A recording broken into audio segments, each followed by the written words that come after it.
What's up, Patriots Nation? Pats Nation, Michael Lakis here. Pat's Tailgate Party Podcast, episode 6. And you probably see a little bit of a different screen looking now. We actually have our first official guest on the podcast, which we are really, really excited about. So I'm going to go around the horn here, introduce everybody. I'm Michael Lakis, Pat Sox Elts Brews on Boston Sports Journal. I say it every time, and I mean it. If you haven't gone on Boston Sports Journal yet, to check out the Patriots coverage, it is bar none. Greg Bedard does a fantastic job. We're all members here. It's how we know each other. And other than being family also, we know each other through that as well. But to my right here, we got Andrew Lakis. Andrew, how you doing today? I'm good. Winter coats on BSJ. Yeah, winter coats. Make sure you downvote all his comments. I'm just kidding. Hey, the crew does that already. I don't need any more downvotes. You always get an upvote from me. So if you ever see one upvote, the minute I see your name, I throw it on there, just so you know.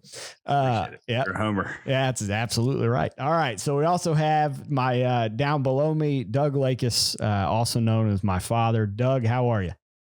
Hi, Mike. Hi, guys. I am D Lakis on BSJ. Thanks. I don't comment very much. I just read. Yeah, well, I appreciate you trolling me with that sweatshirt today. It's great. Thanks for that. Not an NC State podcast, but I am an NC State alum, and they lost 31-30 to Miami the other night. Miami's freaking terrible, so I appreciate that. Thank you for that.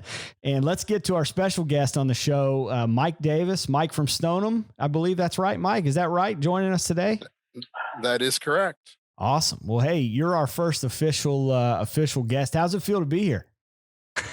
I'm very excited to be here. That's fun. That's awesome, man. Well, we're excited to have you for sure. And you can tell the truth later in the show. Don't worry. Absolutely right. I can edit it out, Mike. So you just say whatever you want to say. But this is, you know what? This is a good example of what we do here, right? The whole point of the podcast is it's the Patriots fans' point of view. It's a forum. Mike, we want to have you on as much as you want to be on. We want to have as many people from Boston Sports Journal on as possible, because that's what we're doing, right? It's kind of like a digital medium here where we can have the same forum without the downvotes and upvotes. Here on the podcast. So that's what we're doing today. So let's kick it off. It's been a fun week. It was a fun Sunday for once. I was dead wrong with my prediction last week. Pretty sure last week I said it was going to be a low scoring game and the Patriots offense was going to struggle. I think I predicted like 13-10 or something like that. Yeah, definitely. That's right. Definitely didn't happen. You're only off by 40 points. Instead, I got the 13 right, just the wrong team. Instead, the final 54-13, the Pats take care of the lowly Jets, who have now become the laughingstock of the NFL, along with the Texans. Probably the Texans are right there. Been the laughingstock of the NFL for about 15 years. Yeah, I think you're right. Gangrene, they're terrible. It was fun to watch. And so a couple things that happened early. Zach Wilson gets hurt. He'll be back. I didn't love seeing that. You don't want to see a young kid get hurt like that. But let's go around the horn. Any takeaways you guys had? I mean, it was a fun game to watch. Let's talk takeaways, and then let's get into whether we think it's real or not, because it was the Jets. Guys, any takeaways? I'll start, and I think that the Patriots have a history of playing down to lesser opponents, and that was a fear of mine on Sunday. I didn't see any of that. Yeah. I mean, I think they came out focused. There was a different aura about them on Sunday. You know, right from the get-go, they came out all business. I mean, it wasn't perfect by any stretch of the imagination, but they were a different team on Sunday. Forget who they were playing. They were a different team from the get-go on Sunday. I thought. Yeah, I think that I would agree with that. I think there was a looseness about them. Like they've seen real tight for the first 6 weeks, right? Like scared to make a mistake, scared to execute. And I felt like they felt more free. I don't know if that makes sense, if I'm saying that the right way, but they felt like they were having fun. It was good to see them have fun. You know what I mean? Right? Andrew, your thoughts on that? Yeah, I mean, from a fan perspective, it was more fun for me. No doubt about Well, that. I got to be honest. The first like 6-7 weeks have not been a ton of fun. No. I mean, it's been fun to see Mac progress. I can see a bright future, but it's been a little bit like edge of my seat. Okay, when's the wheel going to come off? And so it was nice last Sunday to just be like, okay, I recognize this. Like we're seeing touchdowns, we're moving the ball at will. You know, the defense didn't look great, but it was at least making some plays, and I got pretty clear. It was pretty clear that we were going to roll, and so I enjoyed it. You know, I think from the fan perspective, it was better than I'd experienced in the last couple of months. Mike, what do you think? You weren't at this game. Were you at the Cowboys game, Mike? Yeah, I happened to be lucky enough to be at the Cowboys game. Oh man, I would say for this last game, the Jets came in pretty undermanned at some of their critical spots, and I think for a young quarterback who doesn't have a very big playbook to reach for to begin with, that the coaching was pretty easy to stop what the Jets were trying to do. So they were able to get the Jets offense off the field pretty quickly, which meant the defense didn't get exposed a lot early. And that also gave the Patriots offense time, right? It gave them a chance to get out there and get into a little bit of a rhythm. And I also think that Jets defense, especially their defensive line, just isn't that good. No. Right. Yep. I think you saw any one of us could have run the ball in a couple of, in fact, one of those times there's a giant hole and one of the Patriots didn't even run to it, right? There was a hole that was like big enough to drive a car through and he ran to the wrong spot. And I was like, whoa, Brandon, hold on a second, man. Like that hole is right there. It was like 6 feet wide and he ran behind his lead blocker. I'm like, dude, but so no, I think it was good. I think that it was a classic case where the more talented team was playing on the home field. Sure. And the Jets had some key injuries. I do think it was interesting that when their backup quarterback, who's, a relative, I mean, we could be polite and call it a journeyman, he came in and he moved the ball against sure did. well, right? He could get rid of the ball and he was exposing that secondary. So, we're going to get into, how real was this? I would say they did a good job of stopping what a very limited Jets offense was trying to do. And especially their linebackers were really beat up too. So It wasn't a great matchup for the Jets. No, I agree. One quick note just on having fun. Have you guys seen the video compilation of every touchdown when Belichick's his face when they're scoring the touchdowns? Have you guys seen that yet? You need to check it out. I'll send it to you guys if you haven't seen it. You should check it out. It literally, it's like they weren't scoring touchdowns. He literally was just one, and then at the end, the best part is that they score all these touchdowns, and then at the end, he looks over at the special teams coach and he goes, "What did we punt? One time?" And the guy goes, "Yeah, one time." And he goes, "Yeah, okay." It turns out like all I cared about was how much they punted, not how much they were scoring, which is not a surprise given how much he spends on special teams every year. So I think let me ask the second question then, because we're talking about the Jets. I think Mike, you bring up a great point about Mike Davis, I believe, being able, isn't that his name? Mike Davis, I think the backup, being able to move the ball. Mike White. Sorry. Mike Davis is a running back for the Falcons. Sitting here with us. Speaking of oh yeah, there's Andy's also our guest. I'm an idiot. Let me give myself one of those. Yep, fire that up. He's also speaking of journeyman. Might be taking a journey. Mike White, was that his name? Yeah, Mike White. It's funny you say that because he did surprisingly Zach Wilson hadn't been great either, but surprisingly moved the ball. I'm sure that won't be the case this week when teams can game plan for him. But I still, my question is it real? And I asked that because Dad, you talked about it in the comments. Andrew, you and Mike both had great comments about, just being excited about what we're seeing and the execution being better. But Bedard talked about the Patriots flexing their beer muscles. Another conversation about beer selection, which we'll talk about in a little bit, what BB was drinking after the game. But they see, to me, from a fan, I think it's cool that they got excited. I love watching the videos, the all yeah videos when they win and, they're celebrating and stuff. But I think Bedard has a point, which is I think we're going to see the real test this week if it was a real performance or not. Still hung a 50 burger, but the Jets are the Jets, man. I mean, that's true. I mean, they got the Chargers coming. The Chargers are ready. Legit. Get ready. And defensively, again, we're going to see how they prepare and how they scheme. And it's going the Chargers are going to hit the ground running on offense. and they got a lot of weapons. Yeah, and it's in the same So- Chargers team as last year that was shut out. So, but Different I coach. also think though, coming from the Dallas game into the Jets and now moving on to the Chargers, that offensively, I think they are better. I mean, I think Sure. when they do the things that they're good at, run the ball, and I think they legitimately can run the ball against pretty much anybody now, as long as they, as they scheme it right. Another thing I'm going to tell you about Sunday that I was impressed with, I thought the offensive line was a lot better on Sunday. For sure. Now, I know again, it was the Jets. I understand. Forget it was the Jets, but I thought the offensive line was a lot better. And I think that starts with Onwenu, right? I mean, I think Mike Onwenu over there on the right tackle side really solidified that. Mix. And those guys who have been filling in on that spot have been brutal. Oh, I mean, you go back and look at some of those replays, and they should have just had red capes and just been saying "Olay," because some of the offensive line play on the right tackle. Well, Mike, in the previous weeks has been brutal. How did it sound live when Randy Gregory hit Mac like a truck? How did that sound live? Could you hear it in the stands? Yeah, and I mean, we were pretty high up, and you're right. It was brutal. I mean, that right side of that line had been really bad. Well, and really bad. Yeah, you're right. I'll go back to real quick, Dad, on your point. You're talking about running the ball.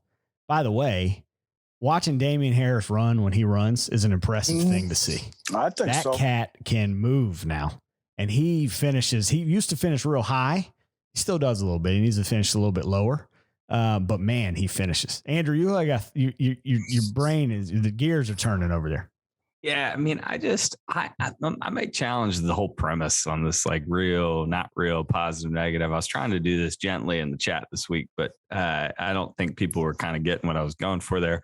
Everybody's like, Greg, what's wrong with you? You got a spur in your saddle. You got a bone pick. I'm like, first of all, they don't call Greg. He didn't get the nickname Wet Blanket of Reason for nothing. But also, I don't think it was I don't think it's a negative or positive thing. It's just, most fans look at a score and they say, okay, it was a big win or it was a loss. And the reality is, when you break down the film and you think about different dynamics, there's all sorts of analysis that goes on there. And I actually thought, I had two takes. I mean, one, I think Greg always does a great job breaking down the film. And I think when you look at the film, to what you all have just shared, there were some real bright spots. The offensive line's playing better. It looks like the receivers are getting more comfortable. There's room for the running backs to run. Spotty, but better than it's been. Sure. But there's also spots where it's just not going to hold up. I mean, the pass defense still a real Achilles heel. We don't get enough pressure on the quarterback in big spots where you got to get there.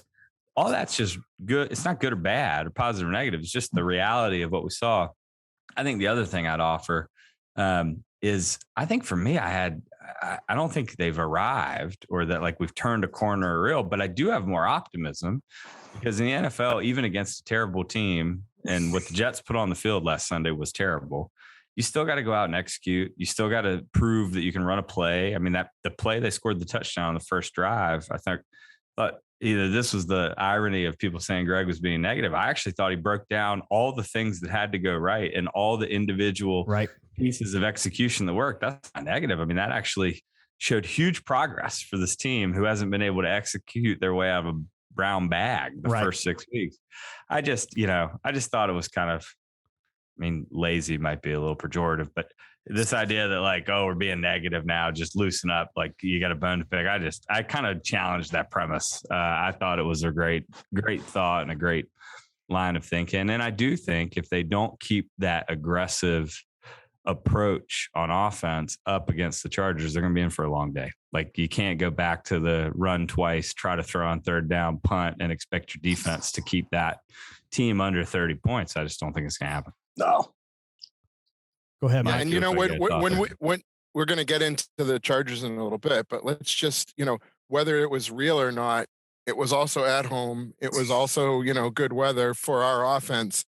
We're going to have to go all the way across the country, and we're going to have to go play a team that just kept that white hot Dallas offense to 17 points a couple of weeks ago. Right. And they're coming off the bye. So, which means they've gotten a chance to look at all that film. They've gotten a chance to heal up. Just take a look at the injury report, right? They got 3 guys on their report, and they're all like, limited participation or full participation. And our injury report looks like, a voting list.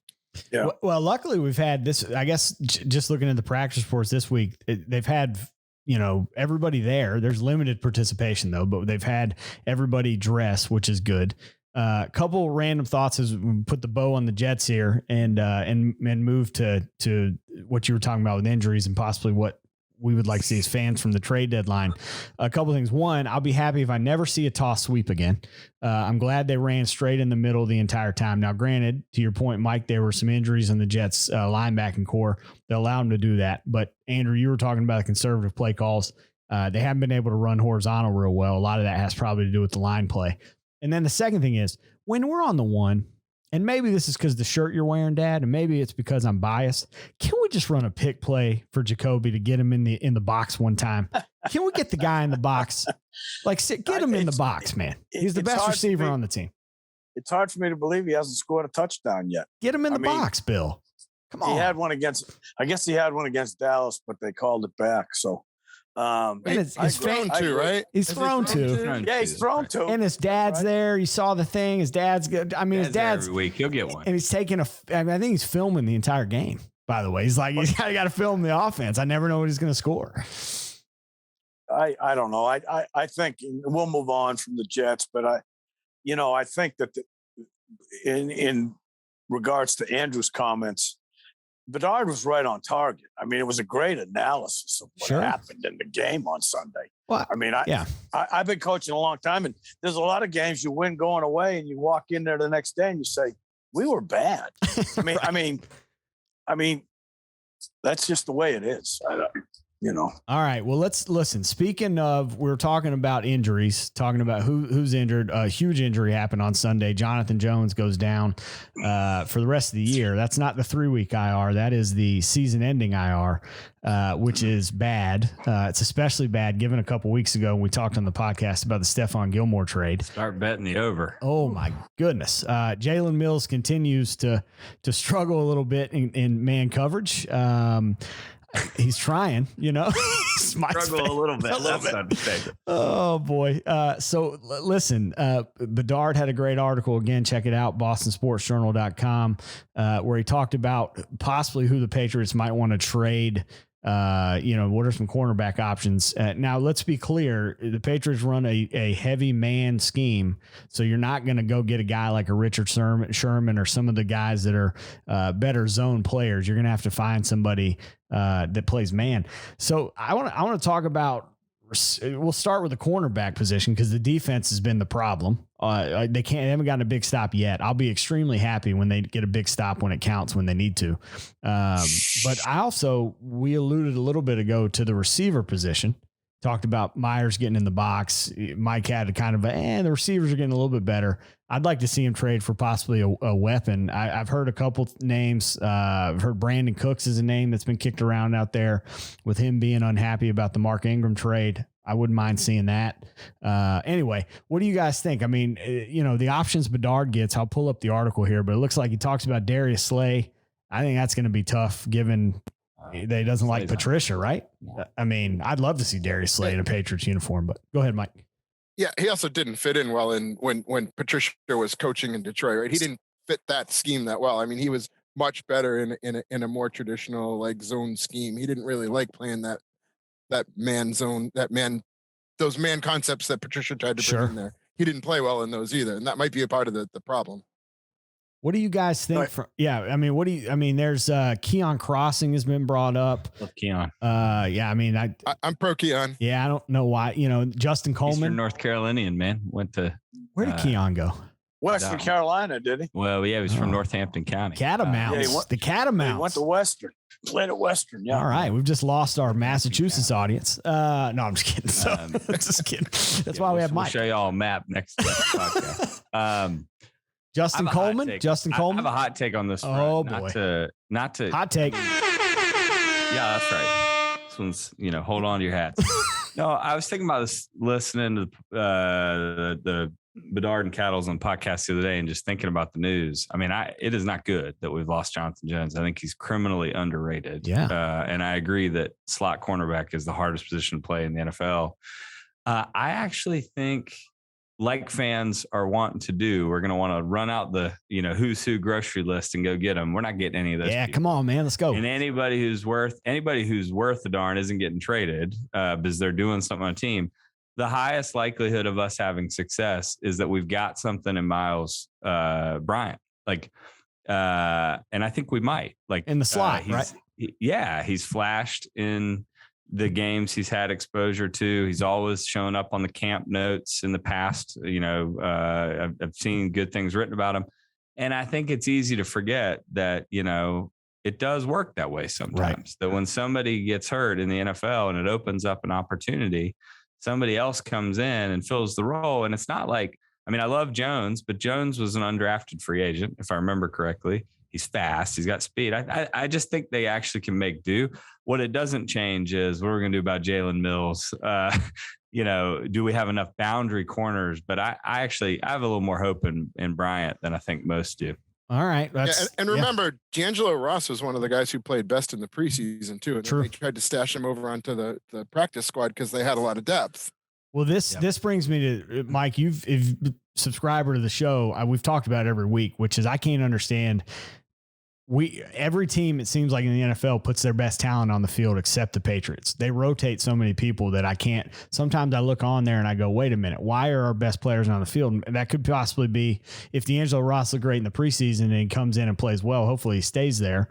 But yeah, they're a mess, man. Andrew, I like your hot take when you're talking about Miles Bryant. I think Sean Wade hopefully can show something as a boundary corner. Oh no, not a boundary corner. Is he a slot? Oh, he is a slot corner. Which spot was it? They had him last year at Ohio State. They let him move to build his draft stock by moving around the field, and he just got torched. He gave up more yards than any cornerback in the entire Division I college football. Spectacular. I'm a big believer that Wade is there to fill the McCourty role when Devin retires. I think he's probably a better free safety. I don't know that he can do the man turn and run and keep up with the NFL speed. Well, speaking of injuries, McCourty got hurt last week too, which is not good. Yeah, he did. So maybe Wade takes that spot. Oh no. Let me ask you something. The Dallas game, going back to the Dallas game for a second, just because of personnel. Wasn't Bethel on the field in the Dallas game and made a big play in the secondary? Well, it was also a horrible throw by Dak. I don't care what kind of throw it was. He made a play. He made a play. Tipped it to Duggar. Dad, sometimes your wheel breaks down on the highway. You put the spare on so you can go 2 miles down the road to the next exit, but you're not going to drive around town with that spare tire on. I don't know. Jalen Mills is playing on 4 bad tires, so I'm not sure. What we're doing here. I was just they're doing the best that he can. I was just throwing that out there as another option on the team. No, I agree, but I think that was to your point, you're not going to get these guys from other teams. Well, and they need Bethel for a special team. I know we laugh about how much special teams talent Belichick acquires, but I do actually think Bethel is a gunner. They need him there. They can't move him and try to have him play cornerback. Why can't we go? By the way, when Bethel was on the field, he was given like a 12-yard cushion. I don't know if you could see that from the TV broadcast. Yeah. Not that you can see much of anything, but when they had him out there in the Cowboys game, he was giving this. He almost was playing safety as a corner. He was giving a huge cushion. So I'm not saying his speed. It was interesting because he had no confidence in his cover ability on the field. Now, do I think maybe he has, maybe it's the hips, whatever, but he was playing like, I'm just going to be sitting back in this little zone here. And if somebody comes over here, I'm going to cover him. But he wasn't running with anybody on that. Well, I'm not saying he's the answer, but again, we're looking at a list of guys that we're not going to probably get. Well, so why can't we get, first, why wouldn't we be able to get like a Justin Coleman from Miami? We couldn't get Justin, couldn't trade for a Justin Coleman. These guys are listed aren't like, we're not talking about Jalen Ramsey here. Like, who do you think's going to want to, I hear you, but you think Flores is going to send in the division a slot corner over? For the right price. Maybe. They're terrible. They're 1-5. What does it matter? The Dolphins aren't going anywhere. By the way, 1-5. You know what that one is? Just a reminder to everybody. I think they're 1-6, Mike. 1-6. Yeah, that's right. Sorry, forgot they lost in the last second field goal to Atlanta last week. But that's what I'm saying. So listen, I think there's a list. Bedard, you should check the article out if you haven't yet. He lists Darius Slay, AJ Terrell, which Atlanta would be stupid to trade. Justin Coleman, William Jackson, and Keon Crossing. So, and I think they signed a couple guys to the practice squad this week. I don't have the names in front of me. Maybe we can pull those up, but they signed a couple guys to the practice squad. You never know what you're going to get from that. They also signed a linebacker to the 53-man roster who played for the Patriots before. We're losing names here. I'll pull them up here in a minute. That's Munson. Yeah, Calvin Munson. That's right. So they signed Calvin Munson. So they're making moves. What do you think? Let's switch over to the other side of the ball. You think they need? I think they still need a guy. Maybe it's because I'm just not an Aguilar guy, but I mean, if they could get a Cooks or they could get somebody, I've heard Allen Robinson thrown around. Andrew, I know you love Allen Robinson, man. Come on. I do love Allen Robinson. He doesn't really help you stretch the field. That's true. But he'd be a good possession guy. But I mean, Allen Robinson, N'Keal Harry could give you some of what Allen Robinson gives if they'd actually use him. Wait, hold on. Don't compare N'Keal Harry to Allen Robinson. No, I'm not comparing. I said some. He could give you some of what Allen Robinson. Big body. He's got decent hands. I mean, he has had a horrible start. Yep. But put him out there and throw him the ball. Well, no. Right now he's just blocking. Andrew, what does the R in wide receiver stand for? Receiver. Yeah, in WR, that's receiver, right? Yeah. He's a WB. They're not throwing in the ball. He's a wide blocker. The dude can't be catching it in practice because otherwise they'd be throwing it to him. I know. If they're putting Aguilar out, Aguilar out on that back shoulder throw, that's what they drafted him for. I know. Well, hey, I saw. So mad. Listen, to go take that 50-50 ball. Listen, I saw Hoyer throw him one and he mossed a guy the other day. Went right over the top and caught it. Yeah, I mean, I'm with you. He's a big body. Go back and look at his college tape. He's capable of doing it. He just, I don't know. He got the yips or something. Yeah. They need a sports psychologist. Yeah. He just can't be doing it in practice because if he was, they wouldn't be setting Aguilar for that. No, I think the only time they'd be putting him there. Well, it's in this camp, but as the preseason was getting started, he was having great practices and they got hurt. And I have no idea. I haven't heard a word about him since. They put him in there in the heavy package to block. They use him as a tight end. I just think about who was throwing him the ball back then too, by the way. Hey, I just think that if they can find a way to get, they have some cap space. If they can find a way to get some, but not a lot, a little, but you can. I'll think. Yeah, but you can manipulate. Well, no, if you look at a guy like Cooks, the Texans reverted Cooks's salary to a signing bonus, so it doesn't hurt. It doesn't hit the cap the same way as it would. So you could get a guy like that. No, but the problem is, but I think we're wishing upon a star here. The problem isn't just what it costs to go acquire one of those guys. There's no space for any of them. Our best bet to have a successful season is for Aguilar, Bourne, Myers, Henry, and Smith to continue to progress. They've spent their money. They bought the groceries. They're in the cart. They're not even in the cart. They're in the kitchen at home. You got to go cook the meal. I shopped at Food it's great to be like, I wish I had, Robinson or Cooks. I don't think they're going to get anybody like that. They got the guys. They got to just keep stacking wins and getting better. I think Bourne has shown. Oh, Bourne's been good. A bunch of promise. I think he's done a great job. A great job considering what they've got. Well, he's limited. He was limited in practice this week, so hopefully that's nothing serious. They're banged up a little bit, but they'll show up on Sunday, and I think they'll do some good things. And I think Cooks is an option, but again, like Andrew says, I don't think they're going to bring in a bunch of guys from the outside. I just don't. No, you're probably right. And they never do. Put them if you're on the comments here on YouTube, or put them in there. Who do you want to see? We'd love to hear. We'll talk about it. It's coming up, but we'll record the next podcast after the trade deadline, so we'll be able to talk about that. All right, we got about 5 minutes left, and I think Dad's losing power over there. Got the sunset going on over there at the coast. I'll turn the light on. Go ahead. So we got about 5 minutes. Light a candle. That's right. We got about 5 minutes left. Let's talk about the Chargers. Right, let's get into the Chargers. We'll wrap it up there and talk about what we think is going to happen in the game. We're going to find out if the execution is more real than it was before. Let's just go around the horn. We'll start, Andrew, with you. What do you think? Anything you're looking for? Anything, and then end us with a prediction. Yeah, I have a couple thoughts in this game. I haven't had a chance this week to really dig into it in the way I like. I think what's not being talked about as much that should be is that last year, I know it was different coach, different offense, but they went into LA. They had a game plan. there's something about the tendencies that they saw last year that they exploited, and those haven't all gone away. Many of the players are still the same, even if it's a new scheme. So I do think there's some sort of defensive advantage for the Patriots. I'm not smart enough to know what it is, but I would imagine our defense has a decent game. Now that doesn't mean they stop them. This is not the kind of game. I don't think we're going to see 45-0 again, but I would imagine we'll have some success.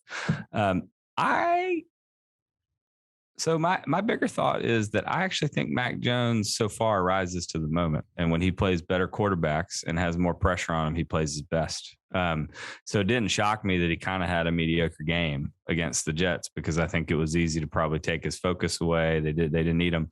I actually think Mac's gonna have a pretty good game on Sunday. And yeah, I think my prediction is I think it's a close game. I think I don't know that we have enough in the end. I'd pick the Chargers by a field goal. We'll go like 28. We'll go 27-24. I think it's in that range. Nice. All right. So I should have said this beforehand. I'll go quick. Oh yeah. No. Well, so it's real quick. Let's give the rundown. 4.5 point spread. Chargers favored 4.5 at home. 49.5 total. Go ahead, Mike. So they're going cross country and they're having to play on the West Coast. Now, normally a well-coached Belichick team isn't going to be affected by that. I think this team is going to be affected by that. I think just as when Dallas went in there, they didn't play as well. I think you're going to see the Patriots not executed as well. And it's going to be partially because it's the crossing country and that you have too many new faces. I think you've got to see guys like Jonnu Smith and Hunter Henry step up in this game. And I do think that despite the fact that they have talent and they can stop they can rush the passer, I don't think this Chargers team can stop the run. So I think if you see a return of bully ball like you saw from some of it last year, and they try not to get cute, they could find a way to pull out an upset here. But I would love to see them win this game. I don't think they're going to win this game. And I won't be surprised if they get beat by a good number, because I just don't think they're going to be ready to play in LA. Fair enough. Dad, over to you. Got to go quick. I think the Patriots come out and play well. I think the Chargers in the end have too much for the Patriots, but I think the Patriots, again, to Mike's point, I think they run the ball. I think they do some good things offensively. And again, if the back seven doesn't hold up at all, it could be a long afternoon, but I think the Patriots show up and play well. All right. So you think the Chargers win though? I do. All right. So we got three Chargers. I'm going to be the opposite. I'm going to go the other way. I'm going to just whether it happens or not, just for contrarian viewpoint, I'm going to say that it's going to be a high scoring game. I think it's going to go over the total. And I think the Patriots offense, which was supposed to be the weak point until the defense got better, it is completely flip-flopped. And I think in order to stay in this game, the Patriots offense is going to have to do just that. I think they're going to have to score with it. It's not going to be control. I think there's going to be bully ball, Mike, but I think that only goes so far when you're down, say 14 or 10 points to a tough team like LA. You're going to have to score. And so I'm thinking we're going to see a shootout type of game, and I'm going to take the Patriots winning on a last-second Nick Folk field goal by 1 or 2, maybe just something like a 30, 35, 34, just some crazy game. Although they'll kick more field goals than that, but I'm going to take just because that's what we do. But I'm going to take the Pats. And final thoughts here. We got less than a minute, so final thoughts. Anything, Mike? It's good to have you join us. Thanks everybody. I enjoyed it. Mike Davis coming on, Mike. Yeah, Make it a weekly thing. All right. Enjoy the game on Sunday. It should be a fun one. Hopefully the Pats win. It's Halloween as well. So if you're going out for Halloween trick-or-treating, just be safe out there. Have a great time. This has been episode 6. We'll see you next week. Mike, thanks again for joining us. We appreciate it very much. And it was a blast. Yeah, it's awesome, man. We appreciate it. And it was a blast meeting you. And we'll see you guys next episode. Go Pats.